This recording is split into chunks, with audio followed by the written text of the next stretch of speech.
you don't want to be reckless, but you also don't want to overthink it. I think overthinking is sometimes the worst thing you can do. And so much happens in process, like I said, as we've discussed in here, like, as you begin to do something, things happen that propel you forward.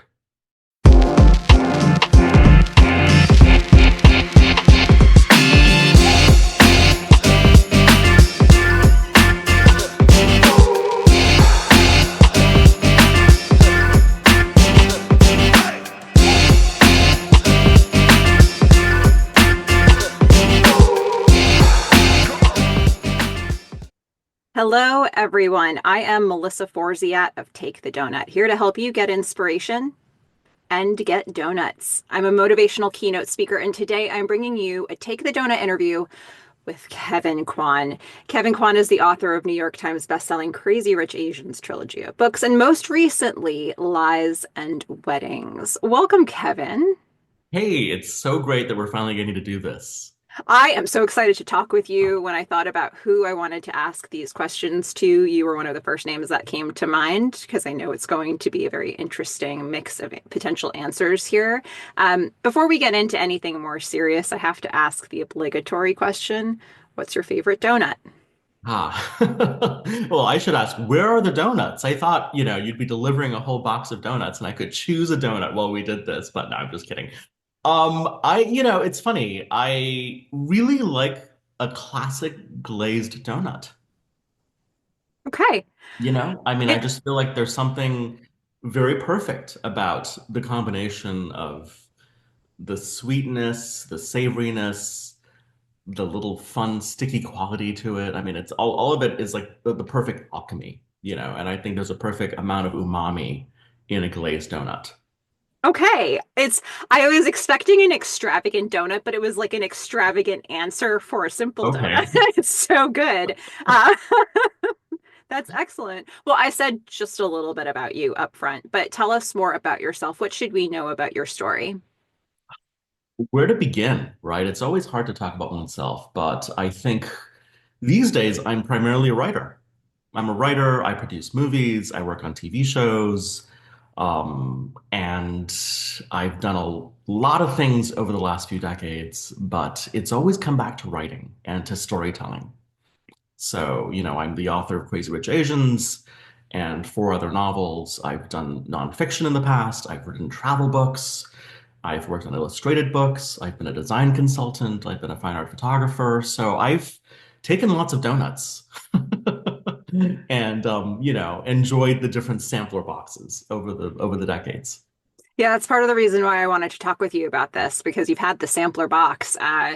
But it's so exciting to see how your career has evolved since Crazy Rich Asians as well. For those who are wondering what Take the Donut is all about, let me reset the theme for everybody so we understand where the rest of this interview is going. So, Take the Donut for me is another way to say carpe diem. And it comes from this weird thing that happened in college where I left an actual donut on a table, but it became an object lesson for me and what it looks like to leave an opportunity behind. So I don't want to do that anymore. I want to take the donut instead. So this conversation is all about seizing opportunities, going after goals. What does that actually look like day to day for those of us living in the world? And with that in mind, Kevin, I want to ask you, how are you with going after your own goals? What is that process like for you?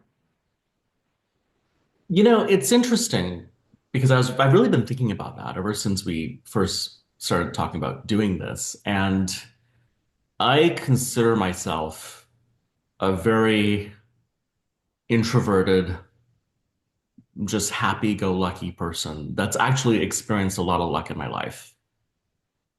That's what I consider myself. But when I really had to think about this, I realized that taking the donut has meant a lot more to me than I would have at first realized, and really actually carpe diem is my motto, has been my motto for decades now, ever since Dead Poet Society when I first discovered that word, so many years ago. And in the strangest ways, I guess I always choose to take the more challenging road. Whenever there's a choice, whenever there's a fork in the road where it's like you have two choices, do you go this way, do you go that way? I've always veered for the adventure. That's just been something that's been instinctual in me. And I'm not quite sure why, but it's always the path I choose, the one that's more challenging, the one that is more frightening, the one that's crazier. And, so far I've been pretty lucky. A lot of times it's paid off. A lot of times it's also failed, but, you have to fail a lot to succeed. Something I love about that is that that's absolutely a vibe I get from every one of the books that you've written that I've read anyway. Which I think I've read all of them. So, that theme that comes across I think it comes across in all of your main characters that you write. And maybe that's a bit of a reflection of that side of you as well. So the adventure seeking part of it is captured. But when you have a big goal that you want to go after, something that's going to take a lot of time, a lot of effort, what keeps you motivated in that process? What keeps me motivated? I feel like once you dive in, right, into any challenge, things start to happen pretty quickly. And the process is the motivation. I always tell people it's not about that golden apple on the tree at the end of, that expedition that you're taking to create whatever it is. It's really the journey, So speaking of tree metaphors, I think of one of the most seminal experiences of my life where I was taking a meditation workshop. This is way back in 2004, when I was a creative consultant in New York. And I was working freelance. I was, you know, trying to get work, get projects, get hired to do things, right? And really having a frustrating time. It was really feast or famine. Everyone that works in the freelance world knows that you're always waiting for your phone to ring, or you're waiting for that email, you're waiting for that text where someone offers you something, right? And it was really getting to a point where I was just not making it work. The rent is too damn high in New York City, to really sustain that kind of life. And I was on the verge of giving up. I really was. And then one day, a friend invited me to this amazing meditation workshop. And just being in that space with other people and being in a group meditation, I suddenly saw this vision of this beautiful, gigantic oak tree.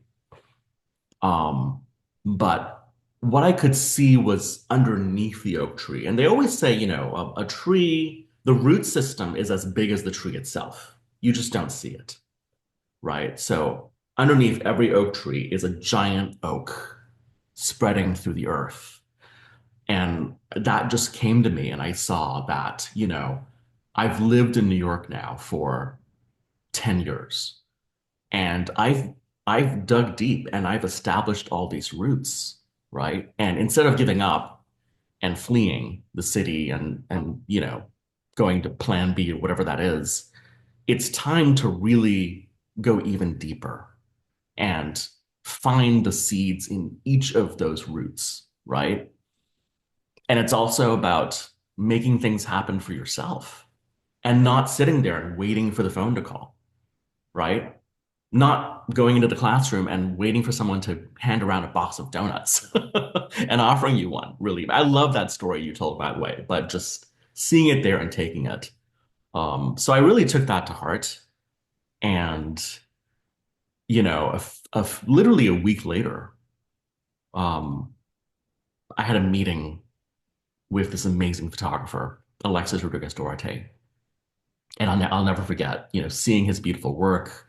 And he had an idea for a book. And instead of saying, well, let's see what happens, let's wait for someone to call us, I said, I have a book idea. Let's make this book happen. I'm going to produce this book for you. And I'm going to start calling people and making this book happen. I don't know how we got there from the tree, but this is, and I remember that was really a really a seminal turning point for me in deciding. Like, if you want something, you really have to go for it, And stay right? patient, it sounds And stay like. patient, and Yeah. you have to make it happen. Like, you can't wait around and expect people to discover you. You have to announce that you're there. You have to seek opportunities, right? And getting back to your answer, right? The minute I started changing my frame of mind and saying, Carpe diem, I'm going to do this. I see a vision for how this book can happen and why this book needs to exist. He has taken these gorgeous photographs over a 20-year period of an amazing person. Like, this needs to exist, right? And I literally the next day, I told a friend about my book idea. And she worked in publishing. And she said, Oh, I just met this young, cool agent. You should meet him, you know? And so I made one phone call, met him. He loved the idea. So things really began to gather steam, right? And now we were in process. I got an agent, we sold the book, we met a publisher, we created the book. And so I think as you begin, you'll see how it's a snowball effect. And that is what motivates you to keep going forward. That is so beautifully said. In the situations where the momentum is picking up and it is, a big thing that you're going after, a lot of times challenges still come up, obstacles come in our way. And I'm curious for you if there's a particular brand of challenge that just comes up over and over again in your life, no matter what you're working on. Like, is there an Achilles heel for you? Hmm. I suppose, the Achilles heel is self-doubt, right? Like, can I really pull this off? Will people show up? Right?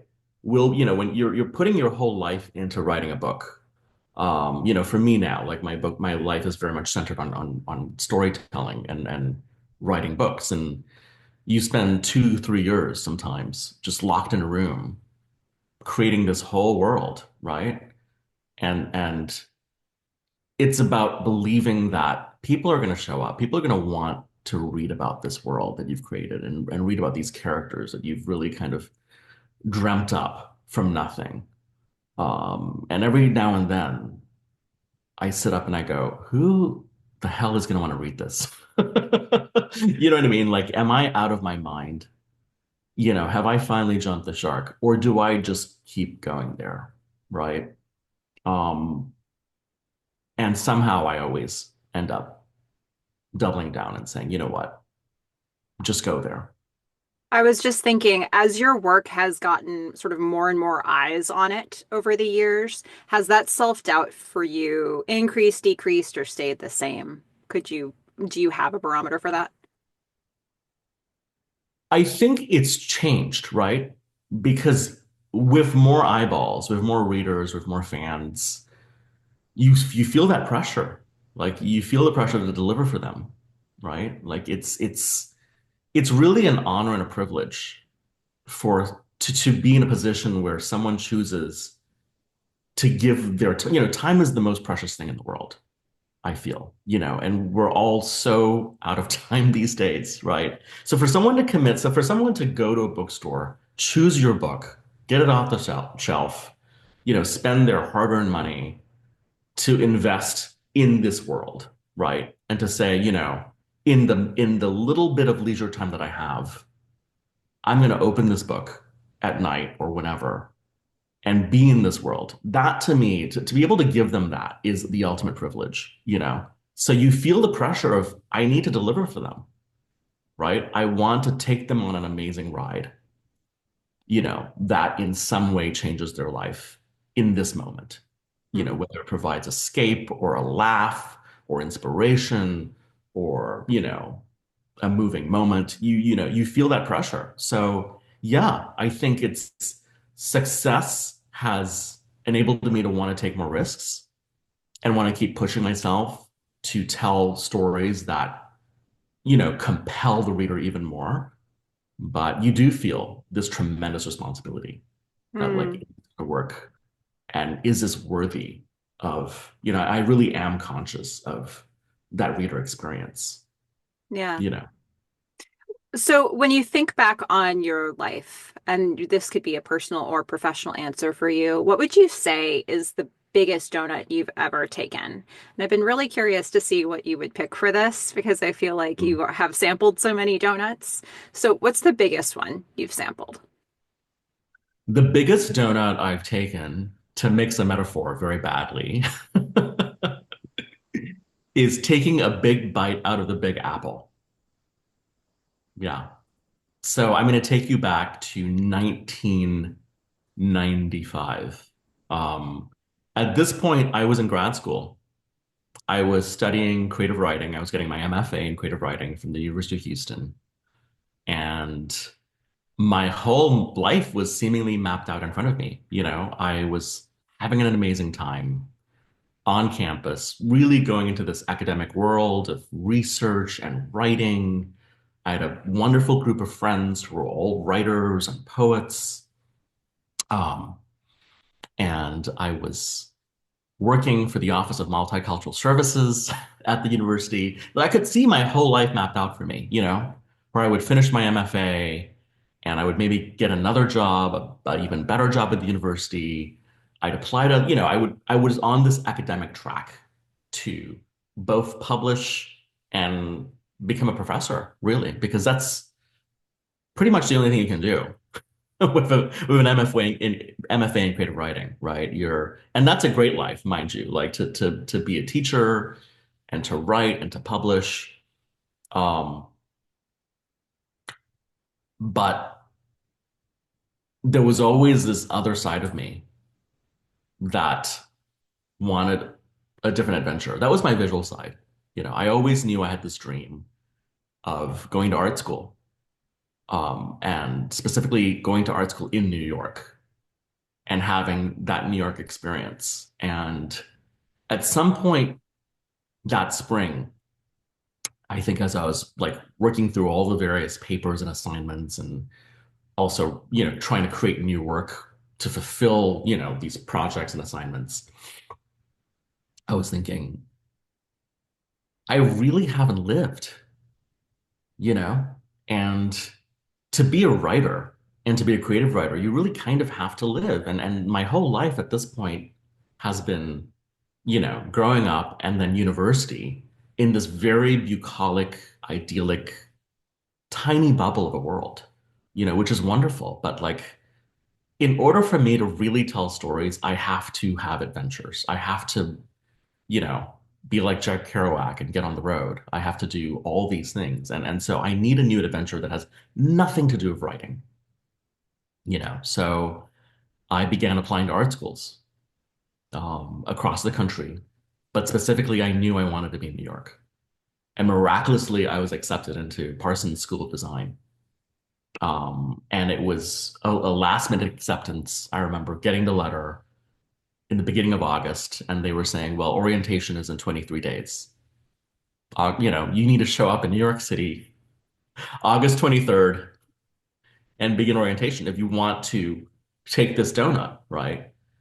And so within 2, 3 weeks, I basically left my program, packed things up, and moved to New York City, um, not knowing a single person, you know. Actually, I knew one person. I'd met this lovely woman on a vacation in Italy 2 summers previously, and she agreed to let me crash on her couch while I looked for a place to live in New York.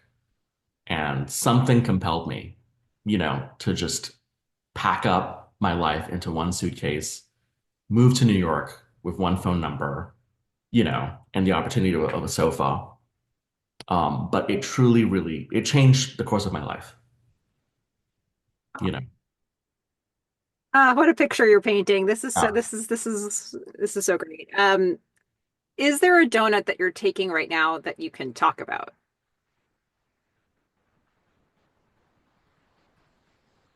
it's interesting. I'm at an interesting point in my life where I just, finished touring. I was on a book tour really all year and just that's come to an end. And I'm taking a moment um, for the first time to do nothing. Because since my first book was published, well, really since 2010. when I put myself on that journey to write Crazy Rich Asians. And then that snowball effect happened, and I got a publishing deal. And then even before the book came out, I got a film deal. You know, that quickly led to writing four more books back to back, producing a movie, working on TV. So much has happened since 2010, and it's been nonstop. And now, for the first time since then, I'm really at a stopping point, at a point where I can just really kind of breathe and take in what's happened and and kind of really think about what is the next donut. I mean, there's all these things happening, of course, like things don't stop, right? When you're in the film business and the TV business, you've got to have a lot of fires going. Various projects are in different points of development. But I want a new donut that maybe has absolutely nothing to do with writing or film. Because I feel like it's time for a whole new challenge. What is Hmm. it? I don't know. So like which donut are we going to choose out of the box? It's kind of brand new to me, and I'm actually forcing myself to take a moment to pause and to sort of just be in the moment of seeing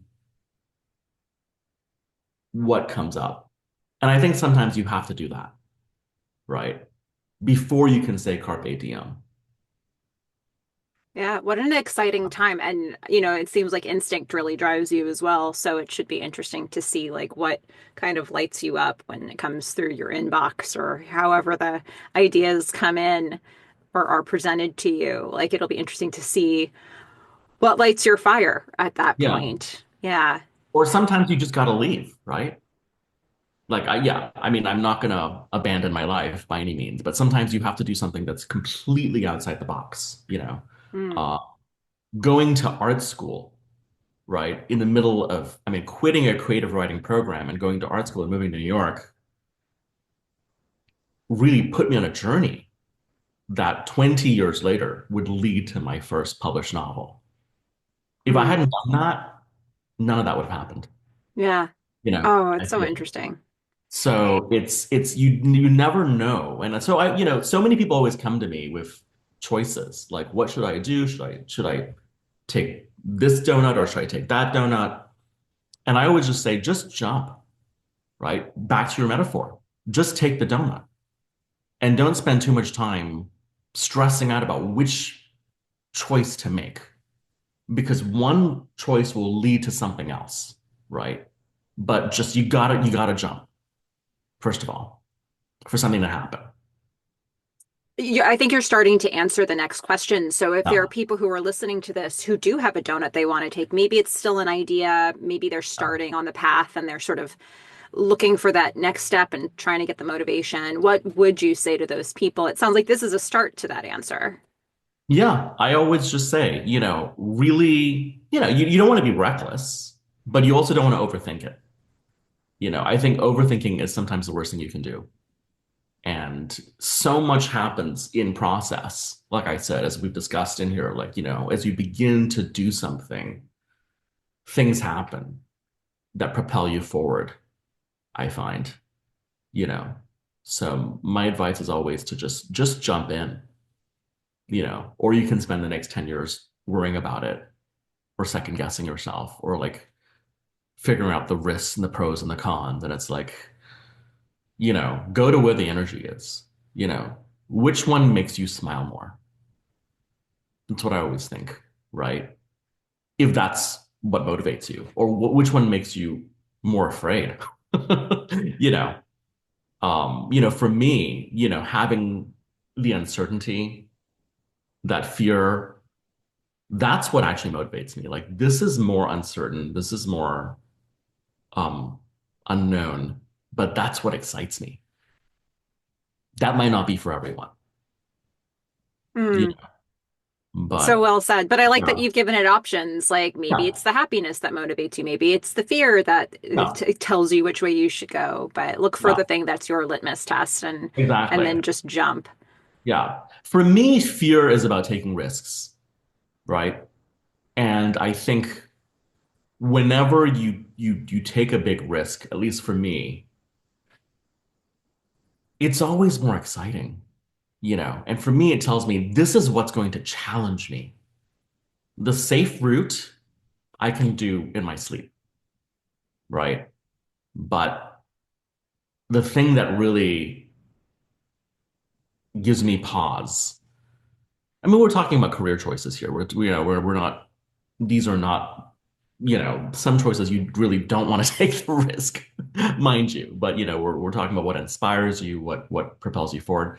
It's always the one that makes me a bit uncomfortable that tells me this is going to be the challenge that will ultimately to me be much more satisfying with a much greater reward if you can pull it off, because I think we're always in life, we are kind of programmed to not take risks, right? And what will give you the quicker route to success?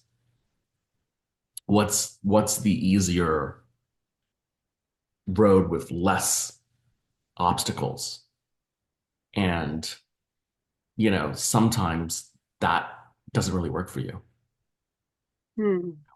And sometimes you learn more from the obstacles. Yeah, so well said. For those who are interested in following your journey, especially now that we're looking for whatever that big, completely different next donut is going to be for you, where can we find you? What links should I put in the description? I mean, I'm kind of terrible on social media, but the one thing I do kind of keep updating is my Instagram.